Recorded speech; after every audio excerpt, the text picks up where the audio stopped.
Okay, let's get started with the bruschetta. So, what comes out of your pack or your kits is you're gonna have 1/4 loaf of bread, which should be good for 3 slices of bread. You're gonna have 4 or 5 basil leaves, 2 Roma tomatoes, and 3 cloves of garlic. So, what you need at the house, if you have salt and pepper, go grab it. You're gonna need one medium-sized bowl for mixing. It'll be 1 spoon for mixing it, for stirring. 1 fork, which you'll realize, which will be useful at the end. 1 serrated knife. This is good for tomatoes, but anything with teeth is a good knife for it. But check with your parents if that's okay for you to use. And then 1 regular knife, which you'll need really quickly for using the garlic. So, what we'll get started with is the tomatoes.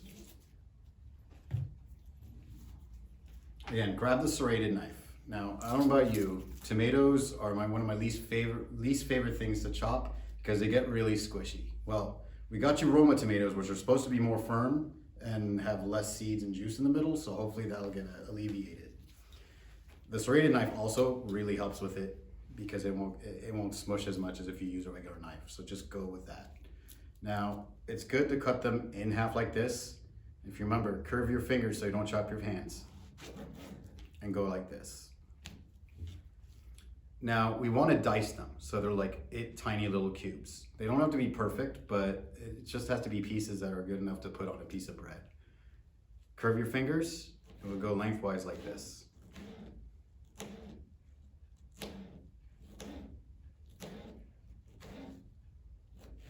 And then let's go the other way. So you're making kind of like a grid on them. Keep it together and that way you have less mess.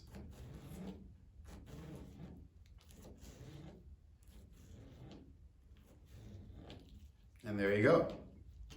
That's as big as they have to be. Each time you finish a side, go ahead and grab the bowl.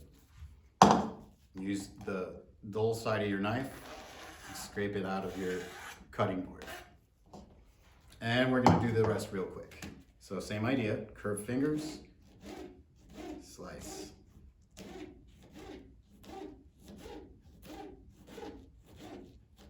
And then turn and do it again.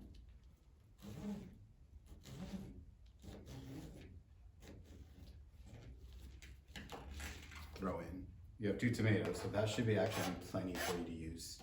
1 more, I'll do it real quick, but remember, slice it in half.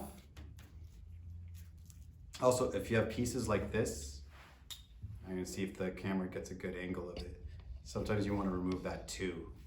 That one actually didn't have a cut piece, but if you do just a little edge like this, it'll get rid of it. It's no biggie if you leave it in there, but that tiny little green part doesn't taste very good. And now, curve fingers, same thing.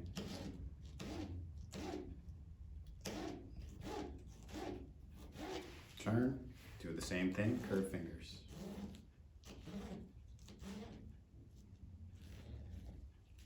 Let's just do this one real quick and we're almost there. So you can see.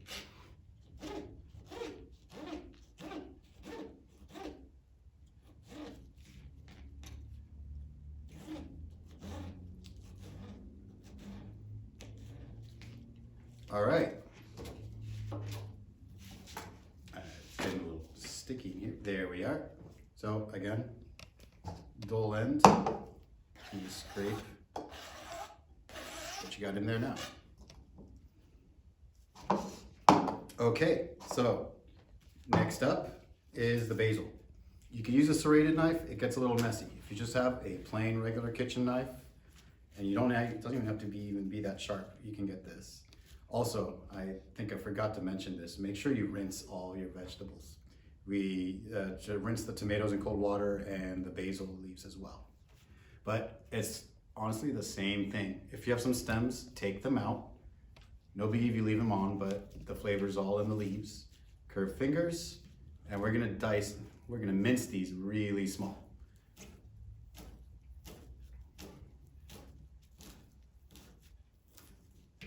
I'm gonna just turn it around, and any little big pieces can do the same thing.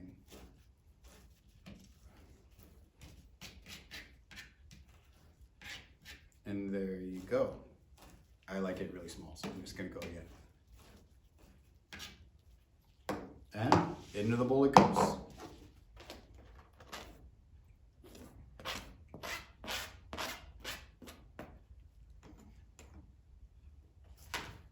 Now, use your spoon, just mix it all up together so everything's even. Here's what it will look like. Bruschetta is colorful. If you have just a nice little bit of green and red like this, you're on the right track.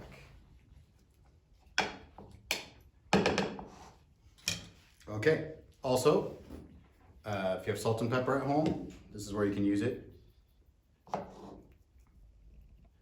Tomatoes, and I like a lot of salt and pepper, but go as you feel fit. Probably the best way to do this was the right way. Best way to do this is honestly, since you're the cook, you get to put as much or as little as you want. So start with a little, mix it up, and then taste it. If it's salty enough for you, then it's good. Okay, so we're gonna let this sit. The next step is the bread. Now, there's different ways to use it. Original recipe, they use little thin baguettes and they do it in the oven. But you can actually do this on the toaster. Get the serrated knife, or any bread knife that you have. And you should have enough for 3 thick slices. Now, if you're gonna use the toaster, make sure you make slices thin enough to fit in your toaster. If you have a toaster oven, no big whoop. I like big slices, so this should be the right amount.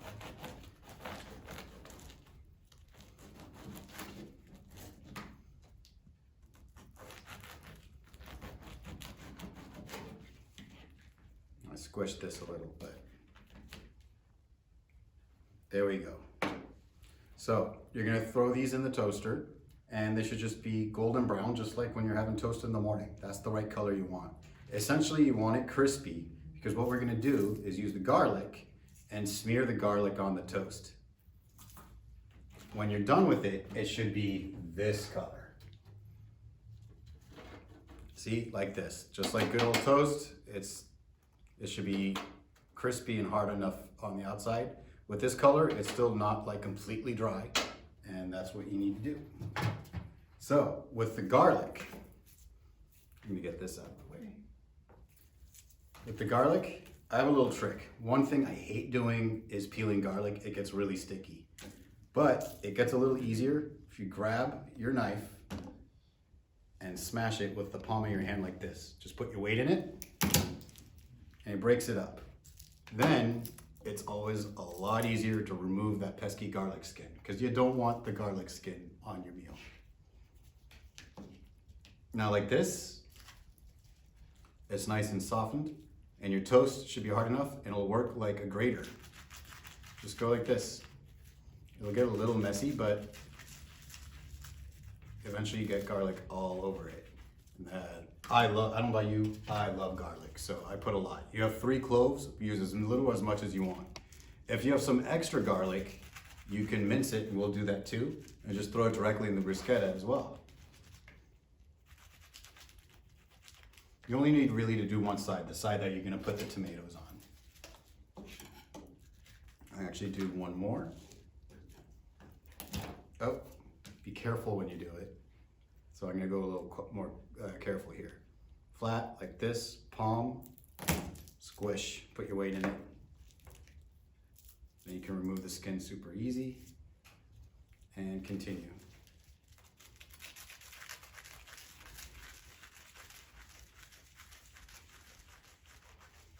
All right, I'm gonna put a little more here because I love garlic.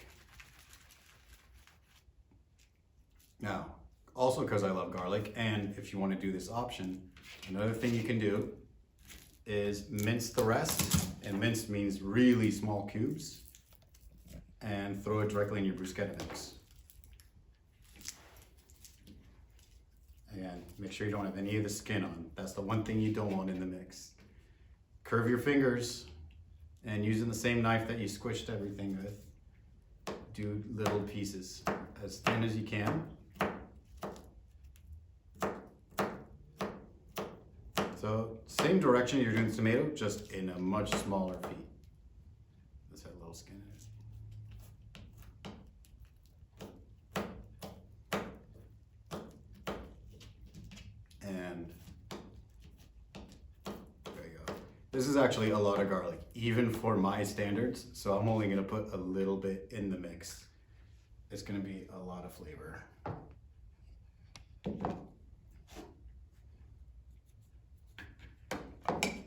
Okay, so this depends on when you're serving it.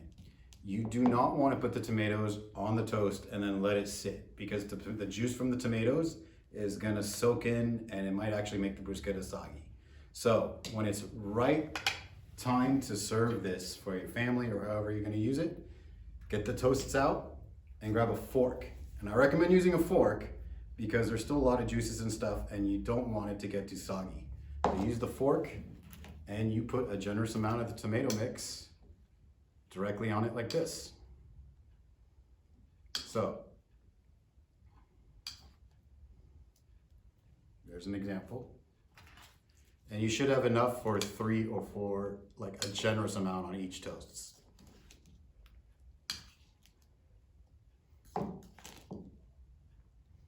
Also, if you're a fan of Parmesan cheese or cheese in general, you can do shavings of Parmesan on top. If you like balsamic vinegar or red wine vinegar, you can throw that on top too. But I recommend doing it at the end so it doesn't get soggy.